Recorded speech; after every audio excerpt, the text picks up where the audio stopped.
Salut à tous, bienvenue dans cette nouvelle vidéo de AgriB, à la chaîne spécialisée en agriculture et ses dérivés. Je suis Afanadarius et dans cette vidéo, je vais te montrer comment tu peux investir en agriculture en partant de zéro. C'est parti.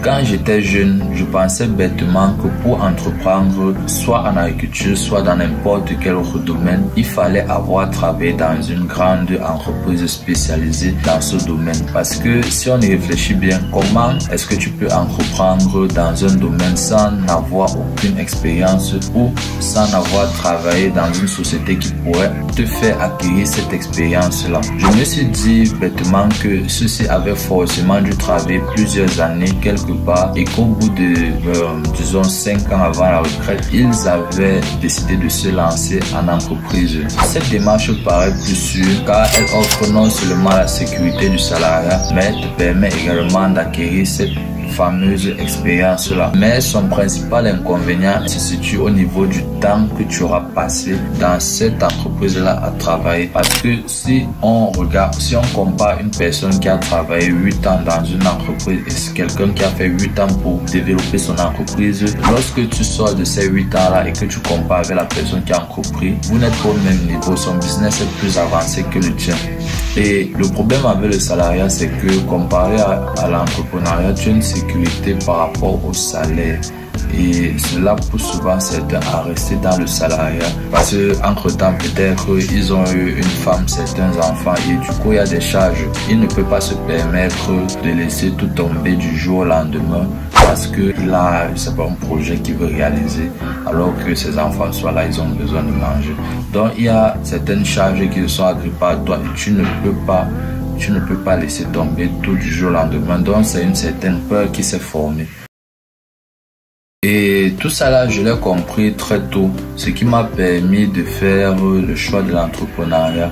C'est pour ça que dès que j'ai eu mon bac, j'ai décidé de prendre une filière qui allait me permettre d'entreprendre très tôt et ce par mes propres moyens. Parce que on va pas se mentir, dans ce pays, le marché de l'emploi est vraiment très difficile. Et si tu n'arrives pas à développer ton propre business pour attendre que quelqu'un t'emploie, c'est généralement plusieurs années au quartier. Donc l'agriculture était pour moi l'un des seuls domaines, donc vraiment c'était l'un des seuls domaines qui allait me permettre d'entreprendre. Même si je lançais n'importe quel truc, je savais qu'avec l'agriculture je pouvais entreprendre. Mais comme je ne connaissais donc pas les bases, il me fallait aller dans une école qui allait me permettre d'acquérir ces bases-là. C'est la raison pour laquelle je suis entré en 2017 à la faculté d'agronomie et des sciences agricoles de l'université de Tchang. Et là-bas, j'ai pu acquérir cette connaissance à la fois théorique et pratique qui allait me servir plus tard lorsque j'allais décider de me lancer en agriculture. La formation durait 5 ans et je me disais que 5 ans c'est trop long à attendre avant d'investir. C'est ça qu'au bout de la 3e année, j'ai décidé de me lancer dans plusieurs petits projets qui allaient me permettre d'acquérir cette fameuse expérience. Donc à chaque fois qu'il y avait un ami qui voulait qu'on aille travailler dans sa parcelle, je partais, ou bien si on se réunissait pour faire un projet, je partais également. Et c'est comme ça qu'au fur et à mesure, je commençais petit à petit à me familiariser avec ce monde agricole. Parce que avant d'avoir mon bac, je n'avais jamais vraiment travaillé en champ et je ne savais pas comment se comporter, comment travailler, je ne savais même pas arrêter la matière. Donc ce qu'il me fallait ici, c'est apprivoiser ce domaine-là pour ensuite le faire mieux et ensuite pouvoir entreprendre plus facilement en agriculture. Imagine que tu entreprends en agriculture, je sais pas moi, dans l'agriculture du piment ou bien du maïs, de l'avocat, et que les employés agricoles au niveau du semis ou bien de la mise en terre, ils se trompent d'écartement. Ça veut dire que l'écartement n'est pas bon. Si ils se trompent d'écartement et que toi tu ne connais pas, comment tu peux leur dire que ici ils font le mauvais travail, ici là il faut faire comme ça, ici il faut faire comme ça. Donc ça c'est mon premier conseil que je vais te donner, qui est de te cultiver. Il faut avoir d'abord d'abord acquérir des connaissances théoriques avant de se lancer dans la pratique, surtout en agriculture, parce que ça va te faire économiser beaucoup d'argent. Imagine, tu te lances dans l'élevage, on va dire l'élevage de poulet, ça ne donne pas, tu rates, les maladies ne font que prendre. Et à chaque fois, tu perds de l'argent. Au bout du temps, tu vas abandonner. Alors que si tu connais la prophylaxie de ton élevage de poulet, l'ensemble des méthodes qui te permettent de prévenir et de soigner les maladies de tes poulets, tu connais la prophylaxie, quelles sont les doses de vaccination, quelles sont, pour savoir ce qu'il convient de faire et à quelle période il faut le faire. Donc, mon premier conseil est de te cultiver et d'avoir les informations les plus précises sur la culture que tu veux te lancer. Mon deuxième conseil est de choisir un bon entourage. Entoure-toi des personnes qui te font évoluer, qui te mettent dans la bonne direction. Parce que si on prend même l'exemple de cette chaîne YouTube, j'ai commencé YouTube, ça fait environ 1 an.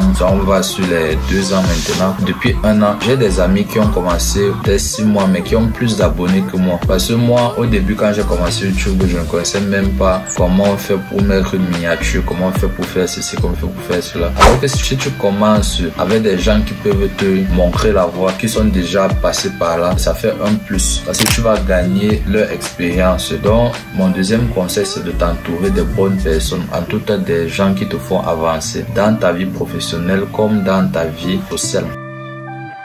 Mon troisième et dernier conseil, oui, c'est vrai que 3 conseils, mais ce sont les plus importants. Lance-toi maintenant, commence maintenant. Si tu veux te lancer en agriculture, commence maintenant. Si c'est la culture de, c'est pas moi, du maïs, du manioc, instruis-toi dès aujourd'hui.